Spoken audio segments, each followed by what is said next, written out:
IVO or IVO. He is. Hi everyone. Can we sit here? It's my knee hurts. It's just better. Oh, I feel more comfortable. Well, we are back from Bulgaria, from USA, from hell, from heaven with Trump. Who would go to heaven with Trump in here? Nobody. So they're all on your side. This is all your friends. You're going to spend time with them. So this was the world premiere of the film. Did you had seen it before on a big screen with audience? I saw it in the beginning of the festival on the 9th of May. Okay. On the big screen, and I was surprised that it works for me. I didn't believe that it would work on a big screen, but it's somehow it works. It's always effective to me. Even I have seen it millions of times and thousands of cuts. It was a very long process, no? You started like 5 years. Yeah. 5? 5 years. We just finished it like maybe last month. Okay. Yeah, we started in the very beginning of the pandemic, like because I started the private concerts in the beginning of April of 2020, and after I posted few videos from few concerts online, then Christina wrote me and then started following me. Oh, so that's what I would have asked you. How did you meet Christina? So she wrote you because you posted these home concerts. I posted concerts because I started them. One of the reasons I started them because I thought that this idea has some cinematic value. Because for me, my songs are never enough. You know, I started writing songs very late after I did like 40 different theater productions. So for me, a song by itself, it's never been enough.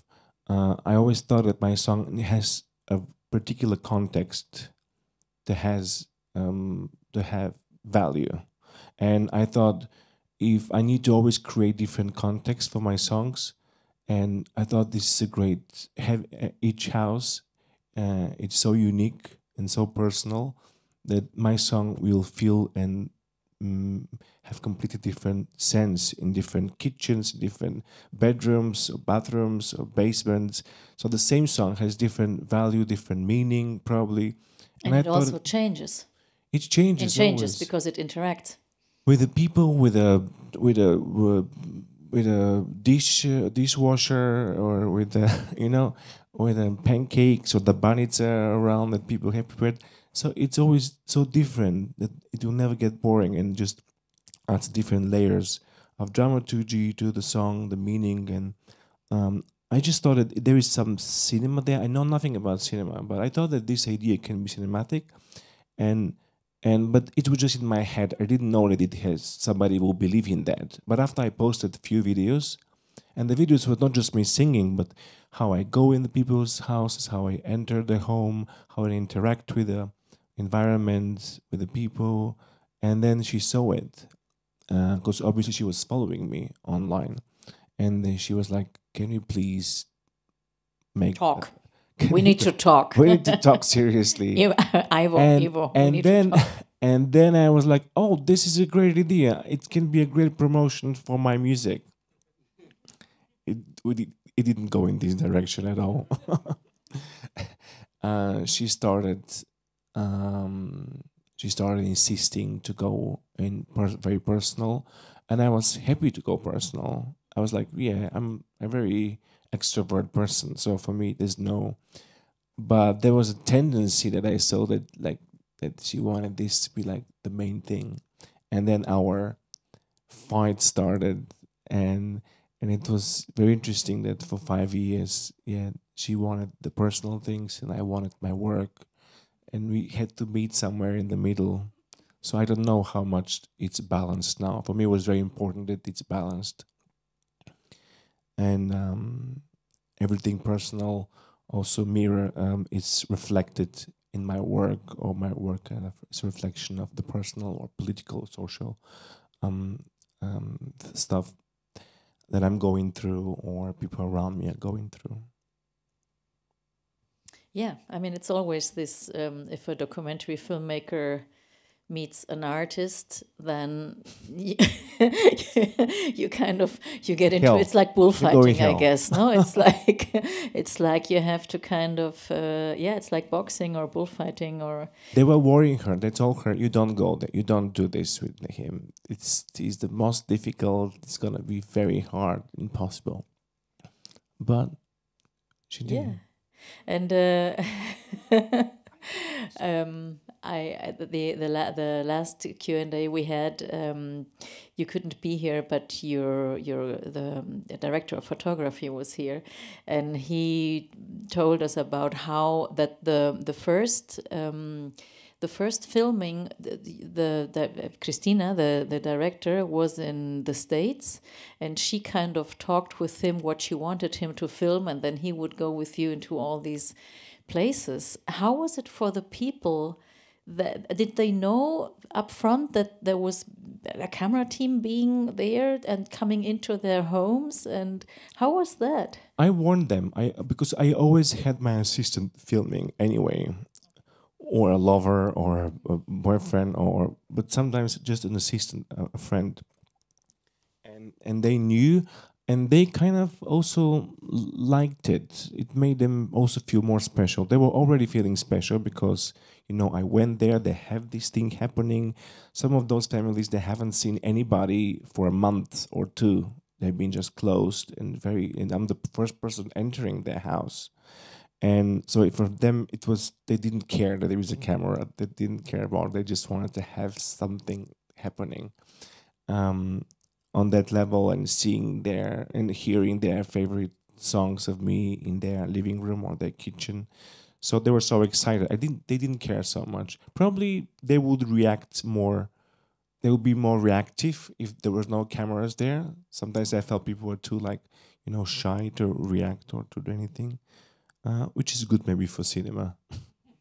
They say. And did they was this shown in Bulgaria? Did they have they had the chance to see themselves on screen?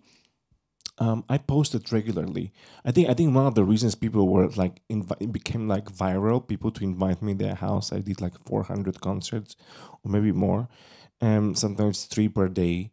And people will, because next day I will always post a song or a moment from their concert, and I will tag them and write their names. So they felt very, very important and very visible. And also it was kind of a revolutionary thing to do for them, to show to the other people and their friends how brave they are to have this concert in their house, have me. And I don't have a great reputation in Bulgaria, so inviting me in your house makes you a little bit standing out. Yeah. Yeah, he was there. You were there with Ivo. Great. Yeah, I can imagine. I mean, that was the thing that I really loved most. This is wow, all these house concerts and all these situations. I mean, it really, and it's such a special thing to get into these private spaces of people. And I mean, they were jumping on their beds, and so it was like everything fell. Yeah, and there was in my moment I was like, okay, these concerts are not enough. I mean, the entertainment is okay, but it's all the same. I want to, as more I was performing, as more interested I became in people, in my host, people who were inviting me, and it was so pretty that the camera was always on me most of the time, and I thought, well, I need to start interacting them on a different level. So then I started the interviews, because we were making already the movie, and I was like, we need some deeper stuff going on. And then I wrote the questions, and then I started asking the questions, and then it became the most interesting part of me. I mean, a lot of things I hate in the movie, especially about my presence there, but what I love the most in the movie is the other people. They're so special. Everybody's so unique. I mean, 90% of people that I met are not in the movie, but each of them were so, like, for me, fascinating in a way that I got addicted to this. So one moment I was performing, in the beginning I was performing for small fees, like 30 lever or 40 lever, something very symbolic. There was a moment when I was like, I don't need money to perform. I just want to sing half an hour and I want to ask you the questions because I'm just so thirsty for the answers and seeing all these people and the choices people make. For me, it was so interesting. I'm not going to torture you with the questions. But if you come in the concert tomorrow, because tomorrow I have a concert in a venue called Import Export. Import Export tomorrow. No, so you're very welcome. It's 7 o'clock, 7 tomorrow. I will then ask you for some of the dirty... But we can ask them if they have questions. We can open the conversation now. Is anybody... Yes, please. Thank you very much for... There is a microphone there. Okay. Thank you for the movie. I really enjoyed it. I wanted to ask, how did the concerts came about? How did you arrange them? I just post online that I'm available for private concerts in people's houses, in their living rooms, and with those safety measures. And people do when I posted it, after 1 hour, I was already in somebody's house. Because people immediately reacted. They were so much interested and hungry about this. So after 1 hour, I was in somebody's house. In the evening, I posted the video, and next day I had 3 concerts, like 6 o'clock, 8 o'clock, 10 o'clock. And it went on for months. Thank you very much. And maybe another question, if I may. Yes, please. I wondered, what's your answer to the question, Michael Jackson or Beatles? Michael Jackson, probably. Thank you. Anybody else? Thank you, Ivo, for the movie. He's more queer. That's the only reason. Michael Jackson, yes. A question just to continue the topic of COVID concerts. Did you consider yourself like a doctor going from apartment to apartment? Did you charge a fee, or how was it this side arranged? They were buying T-shirts. Merch. They were buying merch, which was like symbolic 30 or 40 lev. I remember it was very cheap. And I wanted them to be also not many people, like not more than 5 people. So I can have a more like a personal, not a big party. But sometimes it was unavoidable. Sometimes they were like 10. And I was like, okay, whatever, let's have a party. And then I got tired of this. And then I said, oh, it's enough party. Let's go serious. And it became a little bit more serious, if you can call this serious. But for me, it was interesting to trick people into topics or open up about things that I need time to discover, or they wouldn't dare to tell me in such a short time about them. And so I needed to find out a trick that I can start with something maybe funny, something more sexy, and then open up and make them take those choices in a very. They don't have time much to think and to judge the question, so they'll be very unconscious. And they were like hardcore questions, like COVID or war was a question that a lot of people before the war started to. They were always saying. Most of people were saying war, or choosing war. When the war started, they started to die of COVID. Most of them, they started to choose COVID. It was like Putin. Everybody wanted to have sex with Putin before the war. Okay. I don't know why when the war started, everybody wanted to have sex with Dalai Lama.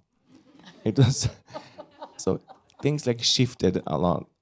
The most difficult question, one of the most difficult questions was, I asked them, would you, if you are in a COVID emergency, if you work in a COVID emergency and you have oxygen for one person only, would you save a child or the best brain surgeon? Because there was a moment I remember during the COVID that people had to make decisions. The triade, they were talking about triade. They had to make a choice. Yeah. Yes. Yeah. And then I asked them people, and it was very hard for people to decide, and it divided them. But most of people usually would choose the best brain surgeon. And it was interesting. A lot of people would choose, of course, the child, but it was interesting. So the questions were from very, very funny and from very serious. And those are things that people. It gives me information or impression or creates a portrait of the person that I need a lot of time to find out, to know the person really well. I don't know if it's if when you hear them answering, it gives you some impression of the person. No, like even for a second, or the time they take before they answer. All this, or the smell they have when they answer. It's just opens up a space that for me is very. It has a value. Yeah, it's a very special space, and it's a very intense personal relationship made up in like this. I mean, of course, you did the songs. I mean, you prepared all the terrain, and then you go and kill them. Well, you don't kill them, but Create a safe place. But it's a very, very quick way of doing of having a relationship, which afterwards you might never see them again. But in this moment, there was a moment of truth, and there was a real connection. Yeah, for me, it was important to know when I open up myself, when I sing my songs, I'm very open, very, available. And people are always like, and being entertained and enjoying themselves. But it's kind of, I don't have a real access to them. So I wanted this, reflection, and I wanted them to open a little bit more. So I needed to create a place, a space, or that they can open a bit, and we can be like in an equally. Yeah, and it's an exchange. Vulnerable. I mean, you gave your poetry, your vulnerability, your art, your experience, and your sensibility, and then you don't want money. You want them to answer you and to open up. So Yes. That's a very special way of exchanging an experience. Do you have Any other questions, please? Don't be shy.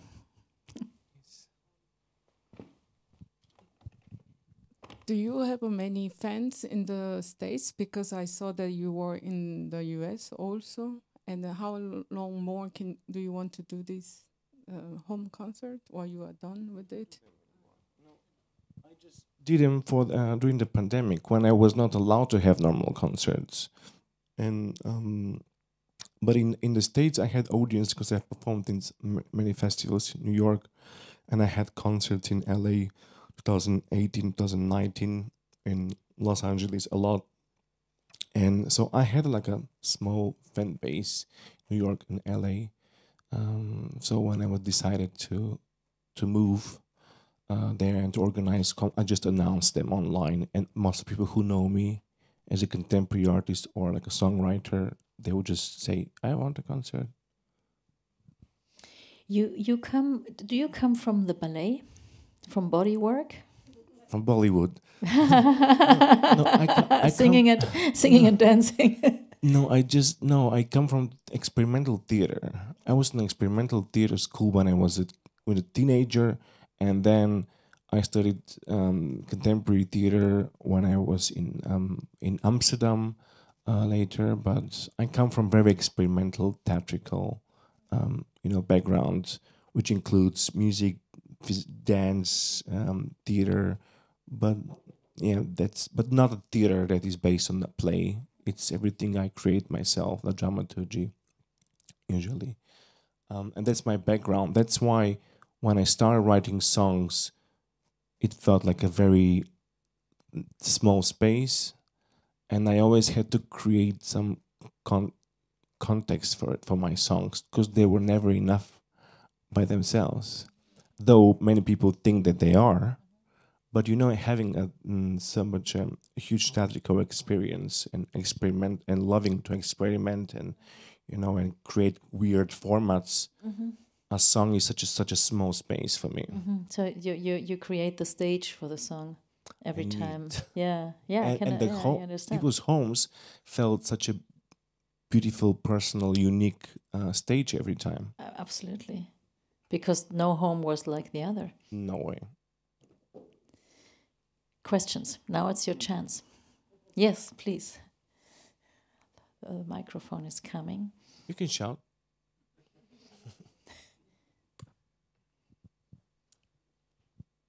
maybe this is an intimate question, but I would ask you, or would want to ask you, if it's like it's so very intimate to be with a person in their home, and if it ever went well some way, because the way you open up and offer the opportunity for the people to open up, it's so vulnerable, and somehow I would ask you if it was like the performance always could protect you also if something happened what you disliked, or maybe you saw something what touched you in a, like, not in a good way or something, because you had been with so many people and so many opinions and minds and moods. So yeah. Sometimes one of my favorite concerts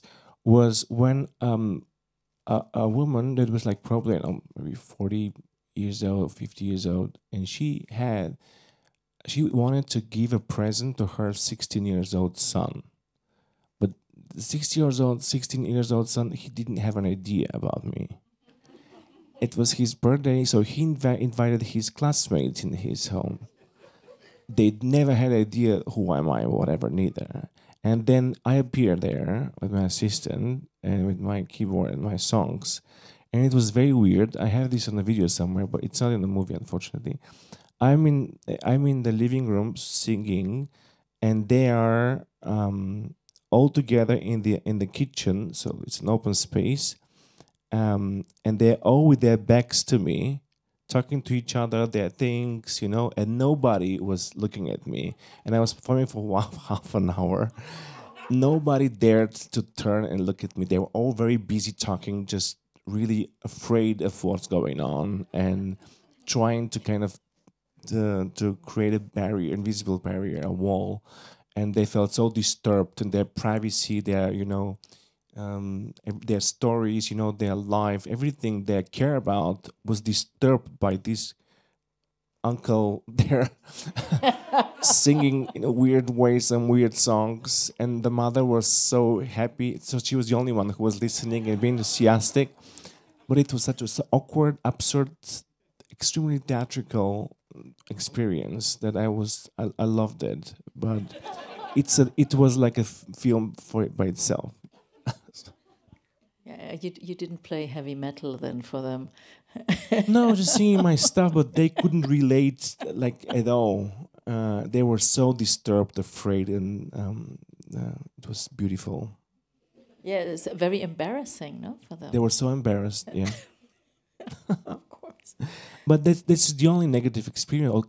I wouldn't say negative, but when we don't have a connection, there's no connection, because it was forced by the mother to have this connection, but it was super artificial and didn't work, which was very cinematic, but yeah, I love these contradictions, those clashes. It's beautiful, I think. There was a question over there. Yes, please. So I actually have two questions, but you do not have the answer to answer the second one. Start with the second one then. The first one is if you get anything personal from the people on the bigger concerts too. Like, do you get something personal from the people coming there? And the second one is actually if you, for you, there is a connection between ethics and aesthetics. And how this connection would look to you. I mean, the first question was, that's why I was also addicted to private concerts, because I really established a personal connection, especially with the interviews. I got to know so much about this person, even if the person is not aware that he's telling me so much. But in the normal concerts, it's just a group vibe, and it's just different. It's different way of sharing yourself. But the second question, I think there's been. I think they are always being connected to me. I mean, for me personally, it's hard to have an aesthetic experience it doesn't go to a place where feels unsafe sometimes, and at the moment you feel unsafe, at the same moment, we have to talk about ethics. It becomes ethical, because something that for me is very safe, for somebody is not safe at all. And then how am I allowed to cross this line, and how I cross this line? So I have to be very careful. And the more taboos I work with, and I often work with things that are taboo for me or for people around my audience. So I need to create a safe space. That is the most important. I easily can do this with the music and with my songs, or just being very open. I think being very open, very honest about myself, about my dark, light, dirty, nice, everything, being just transparent creates somehow a safe space for people. And then I feel more kind of allowed to talk about things that I know that people could have resistance in another situation. So I think they're very connected, for me personally. They have to be connected.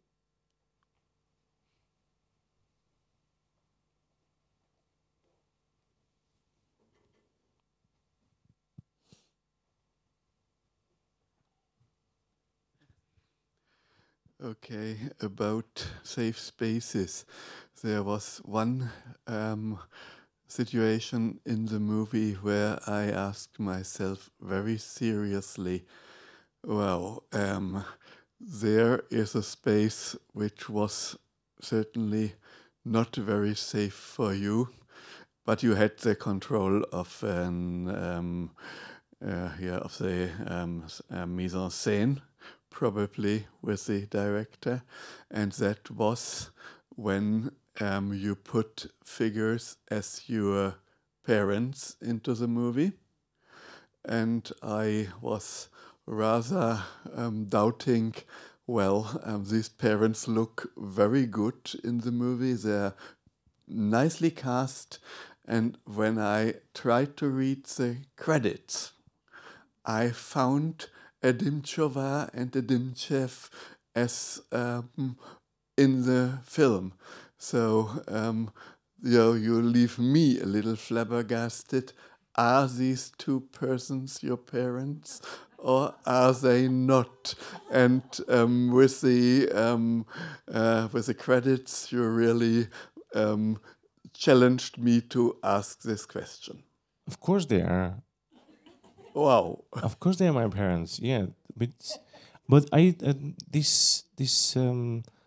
as I said, I was very much against the focus to be there, but I just accepted it that moment. I thought it can be a nice add to the whole thing, but Christina believed that there is a lot of potential there, but we didn't go very far. So one day I just told her, okay, I will accept this line, but we need to finish this line. We cannot just, touch it. And I proposed to have the last concert in my parents' house. And I prepared the questions carefully.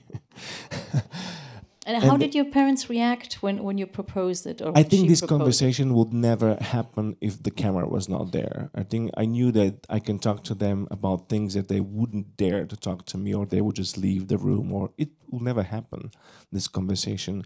And I knew that I can ask those questions only if I have the cameras around and Christina there. And they were kind of locked there. They couldn't move. You see, they were just paralyzed. So there was an authority.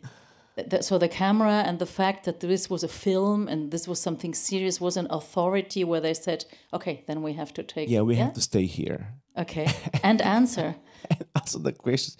It is one of the most awkward situations in my life, but I love it so much. And when I look at them, every time I'm so fascinated by their reactions, and it's like such a good acting. And my father is so funny always. I love them more because of when I look at them in the movie, I just more and more I adore them. I'm in a very good relationship with them, but we just don't talk about second dicks or my boyfriend's my sex life. We don't talk about this, never.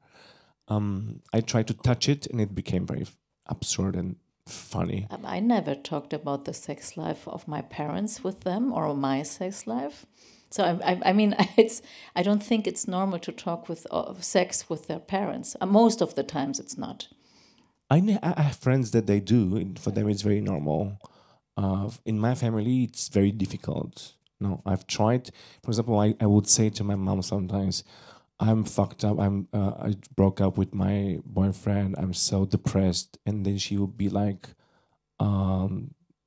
she would just talk about immediately about something different. So there's no way to talk. But when the camera is there, I like this is the perfect way that we can finish this line, because I can put them in the situation they have to answer something, and maybe we will have kind of a solution about this dramaturgical line in the movie. And I'm happy we did it. It was difficult for me. You see at the end when Christina is like, one hug for the camera, and it's such a difficult hug. It was very difficult, but I'm happy we went through it. And it's good that you hear her say it, a hug from the camera. So you have this kind of Brechtian alienation. So it's okay. This is somehow also staged. I mean, this is not the mother coming, "Oh, come on, da, da, da." So I mean, it's the director saying, "Okay, a hug for the camera." Yeah, you see that the conversation was about those things, but there was no practically conversation. And your father was like falling more and more and more to the sofa. It was like the Muppet Show. Yeah. My mother didn't say one word, as you see. She was like totally blocked and paralyzed. So we didn't have the conversation, but at least we showed the situation very transparently, very clearly, where we are. And you could formulate the questions. I think that was the point of asking them, "Would you come to my marriage if I marry my boyfriend?" This was like the question. I don't know. Of course they will. I mean, they will, definitely. Well, you said, your family.